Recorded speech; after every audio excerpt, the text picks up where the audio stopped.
नमस्कार, आप सभी का स्वागत है आपके अपने चहेते सनातन भक्ति संस्कृति चैनल पर।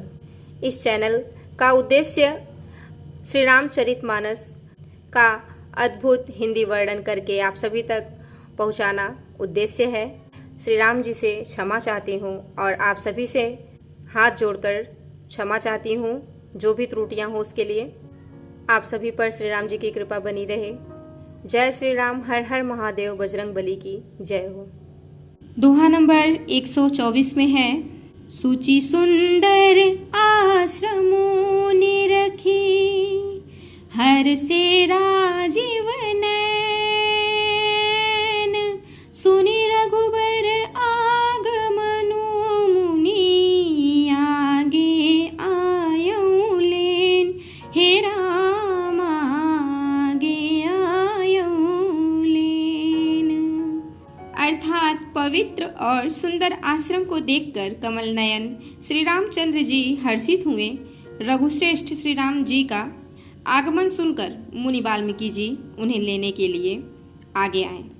मुनि कहु राम दंडवत कीन्हा, आशीर्वादु विप्र बर दीन्हा, देखी राम छवि नयन जुड़ाने, करी सन्मानु आश्रम ही आने। मुनि बर अतिथि प्राण प्रिय पाए, कंद मूल फल मधुर मंगाए, सिय सौमित्री राम फल खाए, तब मुनि आश्रम दिए सुहाय। वाल्मीकि मन आनंद भारी, मंगल मूरति नयन निहारी। तब कर कमल जोरी रघुराई, बोले बचन श्रवण सुखदाई। तुम त्रिकाल दर्शी मुनि नाथा, विश्व बदर जिमि तुम्हारे हाथा। अस कही प्रभु सब कथा बखानी, जेहि जेहि भांति दिन बनु रानी। जय श्री राम।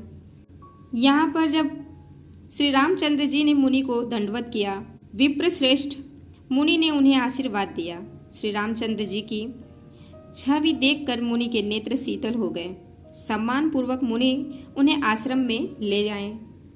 श्रेष्ठ मुनि वाल्मीकि जी ने प्राण प्रिय अतिथियों को पाकर उनके लिए मधुर कंद मूल और फल मंगवाए। श्री सीता जी, लक्ष्मण जी और रामचंद्र जी ने फलों को खाया। तब मुनि ने उनको विश्राम करने के लिए सुंदर स्थान बतला दिए। मुनि श्री राम जी के पास बैठे हैं और उनकी मंगल मूर्ति को नेत्रों से देखकर वाल्मीकि जी के मन में बड़ा भारी आनंद हो रहा है। तब श्री रघुनाथ जी कमल सदृश हाथों को जोड़कर कानों को सुख देने वाले मधुर वचन कहते हैं। बोले कि हे मुनि नाथ, आप त्रिकालदर्शी हैं। संपूर्ण विश्व आपके लिए हथेली पर रखे हुए बेर के समान है। प्रभु श्री रामचंद्र जी ने ऐसा कहकर फिर जिस जिस प्रकार से रानी कैकेयी ने वनवास दिया, वह सब कथा विस्तार से सुनाई। यहाँ दोहा नंबर 125 में है, तात बचन पुनि मातु हित, भाई भरत अस राव, मोह कहु दरस तुम्हार प्रभु, सब मम पुण्य प्रभाव। हे रामा सब मम पुण्य प्रभाव।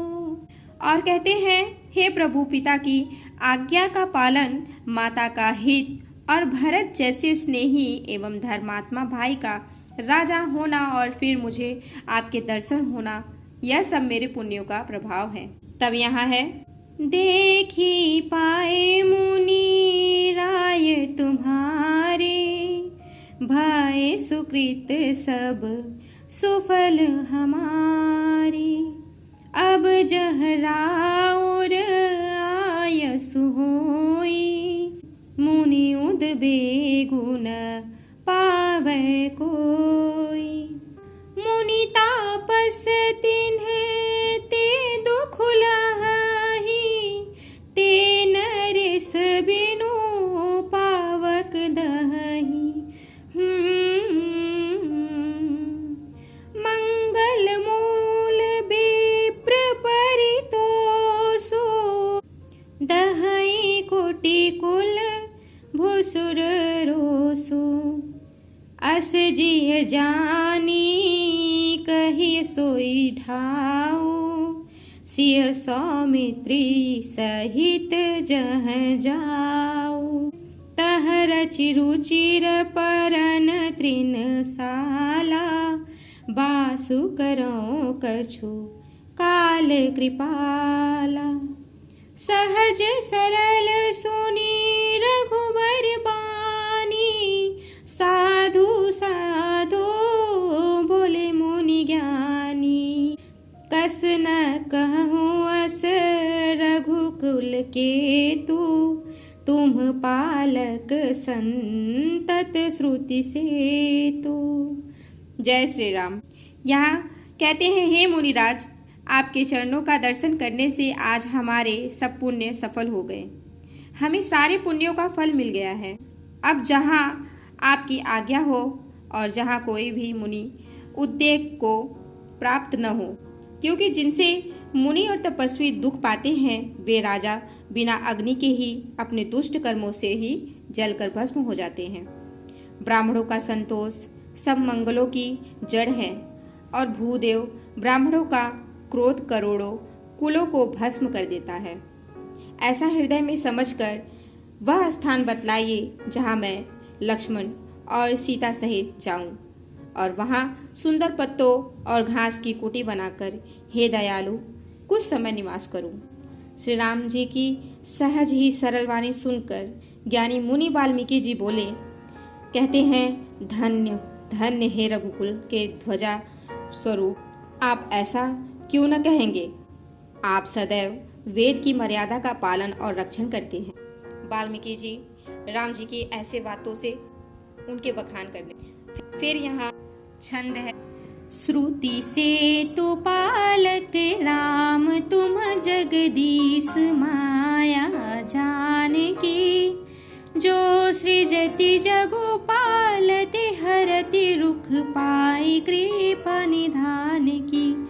जो सहस शीशु अहि सुमहि धरु लखनु चराचर धनी, सुर काज धरि नर राज तनु चले दलन खल निश्चर अनी, दलन खल निश्चर अनी। वाल्मीकि जी कहते हैं कि हे राम, आप वेद की मर्यादा के रक्षक जगदीश्वर हैं और जानकी जी आपकी स्वरूप भूता माया हैं, जो कृपा के भंडार आपके रूप पाकर जगत का सृजन पालन और संहार करती हैं, जो 1000 मस्तक वाले सर्पों के स्वामी और पृथ्वी को अपने सिर पर धारण करने वाले हैं। वही चराचर के स्वामी शेष जी लक्ष्मण हैं। देवताओं के कार्य के लिए आप राजा का शरीर धारण करके दुष्ट राक्षसों की सेना का नाश करने के लिए चले हैं। सोरठा है यहाँ पर 126। राम स्वरूप तुम्हार बचन, अगोचर बुद्धि पर श्री रामा। अभिगत अकथ अपार नेति, नेति नित निगम कह रामा। कहते हैं वाल्मीकि जी, हे राम, आपका स्वरूप वाणी के अगोचर बुद्धि से परे, अव्यक्त, अकथनीय और अपार है। वेद निरंतर उसका नेति नेति कहकर वर्णन करते हैं। फिर जगु पेखन तुम देख निहारे, विधि है